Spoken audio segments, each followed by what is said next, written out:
دنیا بھر میں محرم الحرام کے مہینے میں کربلا والوں کی یاد اور اس میں خاص طور پر نواسۂ رسول جگر گوشۂ بطول امام حسین علیہ السلام کا پیغام پھیلانے کے لیے اہم ترین عنصر مجالس عزا ہیں۔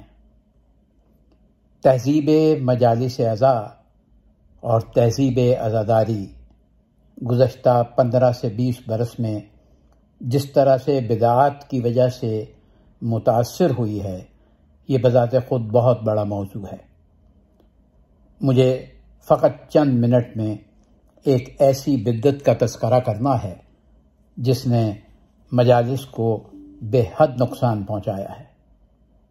گزشتہ چند برس سے تو ایسا تھا ہی، لیکن اس سال بہت زیادہ، خاص طور پر پاکستان میں کراچی اور دوسرے علاقوں میں ہونے والی مجالس عزا میں جو مولوی حضرات کے بڑے بڑے نام شامل ہیں، ان کا مقام اپنی جگہ پر ضرور بڑا ہوگا، لیکن ہمیں تو مولائے کائنات علیہ السلام نے بتایا کہ جس کے پاس جتنا زیادہ علم ہوگا وہ اتنا ہی سبکسار اور اتنا ہی نخل ثمربار ہوگا، اتنا ہی جھکا ہوا ہوگا، اتنا ہی عاجز ہوگا، نہ کہ وہ پروٹوکول کا مارا ہوا ہوگا۔ دیکھنے میں بہت سے ایسے ویڈیوز سامنے آ رہے ہیں جس میں پڑھنے والے مولانا ممبر پر تشریف فرما ہے اور ان کے دونوں جانب دائیں بائیں 2 لوگ ان کی حفاظت کے لیے مامور ہیں۔ ایک لمحے کے لیے سوچئے کہ خدا نخواستہ، اللہ نہ کرے، جان سب کی عزیز ہے اور جان محترم ہے، اگر صرف مجلس پڑھنے والے کی جان کو خطرہ ہے تو وہ سینکڑوں لوگ جو مجلس سننے کے لیے آئے ہوئے ہیں، کیا ان کی جان کو خطرہ نہیں ہے؟ اور جب آپ شہید کربلا کا نام لیتے ہیں، حسین کا نام لیتے ہیں، تو آپ حسین کی مجلس میں آپ بھی اسی طرح مہمان ہیں جس طرح سننے والے آئے ہیں۔ اپنے آپ کو دوسروں سے سربلند کرنے کی کوشش نہ کریں۔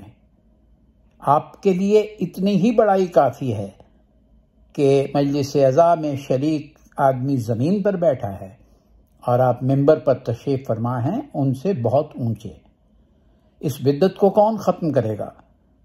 مولوی صاحب اگر 1 گھنٹے کی مجلس پڑھ رہے ہیں تو وہ 2 جوان جو دائیں بائیں کھڑے ہیں وہ 1 گھنٹے تک کھڑے ہیں۔ ایسی خبر بھی آئی ہے جس میں ایک جوان گر کے تقریباً موت کے منہ سے واپس آیا ہے۔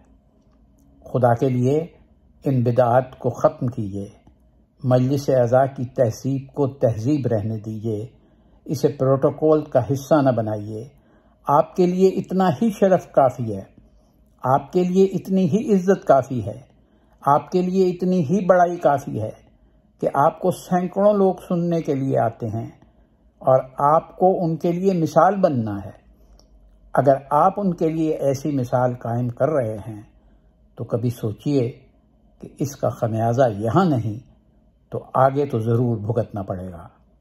مجالس عزا کے منتظمین، عزا خانوں کے منتظمین، اس طرف توجہ دیجیے، کیونکہ بہت سے دوسرے لوگوں کی بہت سی باتیں سننا پڑتی ہیں۔